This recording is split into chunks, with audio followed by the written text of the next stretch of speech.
kujadiliana mambo ambayo ni ya kitaifa na mambo ambayo ni ya kubadilisha policy ya nchi mzima. And I am sure you have been seeing nikiuliza mambo ambayo inahusikana na Wakenya sana katika msimu hii ya kutengeneza bajeti. There are two very important documents huwa zinafanyika in our country around this month. Moja inaitwa finance bill na ile ni ile tunaita kama budget, although inaitwa estimates ama appropriations bill. Na katika hayo, it is very important for us as a country, as we do the budgeting for our country, we may afford to cheat other people outside, but I have never seen a lie where you can cheat yourself. Sijawahi ona kitu ambayo wewe ati utajidanganya na uamini. The reason I'm saying that is this. Tuko na bajeti kama ya elimu. Pesa ya capitation katika ile budget ililetwa na National Treasury katika bunge. Pesa ya capitation was not enough. Ya primary school, ya secondary schools. It wasn't enough. But even more astonishing, pesa ya examination, there was nothing. It was zero. Sasa wakajaribu wakafanya ukarabati kidogo, ile capitation haikuwa inatosha, wakakata zaidi bilioni 5 ikapelekwa katika atidio ya examinations. And examinations in Kenya require 11 billion Kenya shillings.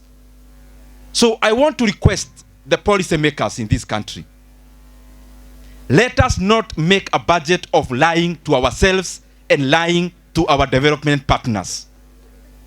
Tunataka tutengeneza bajeti ambayo tunaonekana hatukopi sana, but we are just postponing the problem. When we give examinations 5 billion shillings, and we know all of us, ya kwamba exams Kenya, it will require 11 billion Kenya shillings. We are just telling the invigilators, and we are just telling those who will be marking, that there is no money to pay them. That's basically what we are saying. Budget ya 11 billion inafaa kuwa ya exam. Umepeana, hauko hata umeweka hata dururu. Sasa imewekwa ingine 5 billion instead of 11. That is barely enough only to buy the papers for exams. And therefore it means there is no money for invigilators, and there is no money for the workforce that will be marking our exams. Why can't we make a budget that we can live with for the entire of the year? That is my question. Ya pili, tumeweka pesa ya capitation ambayo haikuwa inatosha, lakini tumekata zaidi tupeleke kwa exam. Sasa hiyo hesabu mimi najiuliza, how can you add 1 plus 1 then at minus another 1 plus 2? Mahesabu so complex. Just say 2 plus 2 is 4. Sasa hii ni 2 plus 6 minus 4 minus 0 plus 10 minus 6. So that you arrive to the answer. Let us not lie to ourselves kama nchi. Kama ni budget tunafanya bajeti ambayo inaambatana na mahitaji ya elimu na mahitaji ya Kenya vile iko. Na ya mwisho, I would also request, and inakuja bunge tunajadilia huko, walileta ya kwamba ile vitu ambayo tunawekeza katika ukulima, the farm inputs, itolewe kwa kimombo kitu tunaita zero rated to exempt. Kumaanisha vile ungeuliza urudishiwe VAT kama mtu ambaye anatengeneza fertilizer or any other input, umeambiwa hutarudishiwa hiyo pesa. So the sensible thing to do is to pass that cost to the consumer who is the farmer. In this current situation, we cannot afford to add to the cost of agriculture in Kenya, kwa sababu uga already iko juu. Ukiongeza pesa ya ukulima ama ya bidhaa za ukulima, bei kuwe juu, uga ndio inaenda juu na already iko juu. Kwani kitu ikiwa juu kuna juu ingine ya kwenda kweli? So those are the kind of things that we must do to be prudent in our policies and also prudent tukiangazia katika hii msimu ya bajeti. Na ningesema mengi kwa sababu nimesoma yote. Mambo ya barabara, mambo ya nini, lakini kila siku na maneno yake. Leo tuko katika mambo ya elimu.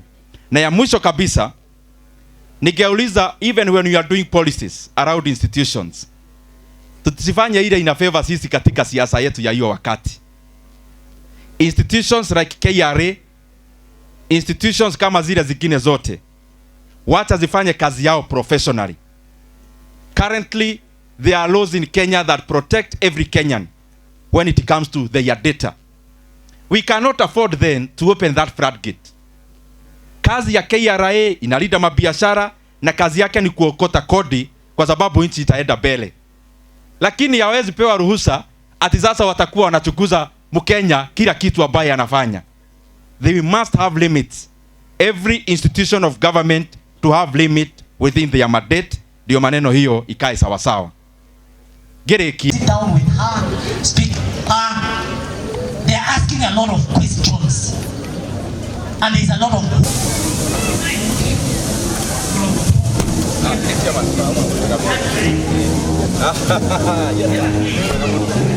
Naona event iko sawa kabisa. Asante sana. Thank you very much.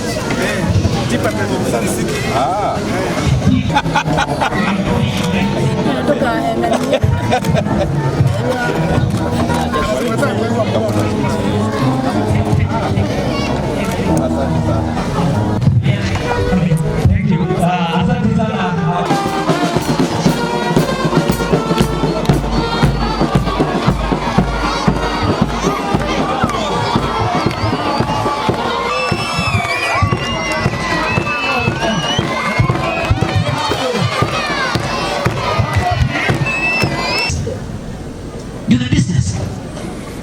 And I can tell you for sure, I used to go there every week. When he sees me with the headmaster, he says, "Dad, what are you discussing? It can never be anything else. You are the business." He cannot just say this is the plan. Don't run away. Don't run away. Let your son or your daughter see. My mother was here, and the world over. Those who will inherit. You'll ask the MP here, if you didn't know who was in charge of the budget, the whole country, the whole. So even if you have wealth, and when I took him to Alliance for the first 1 week, go, Dad, I want to go to a private school. He had mentioned Strathmore, Aga Khan. You're gonna learn to be resilient and be here. Well, isn't it? Even fathers here, is there anyone who is very important than your mother? Mothers are very close to our heart, isn't it? That boy went to be #1 in Kenya. In case you see conversation, you know the way. There's no difference. Actually, there's no difference between my son's brand head and your head.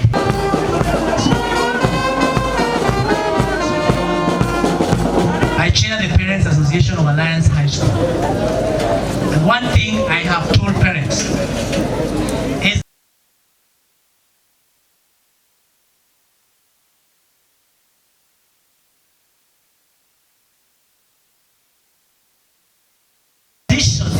in our education and the reforms requires the... Okay, Cindy, when you went for a meeting and someone is not there, how did you feel? House, isn't it? And that day, when that abilities, you know, I've seen parents in the university, and I feel, so we must ensure that we are present. We must assure. They talk about what? They talk about so many things. They forget to speak about their children's education. How will change hands. But it's something that will never change hands. That, you know, you'll tell you that. It's doing. And the other day he mentioned and said, what is the most precious things in this one? It's your children.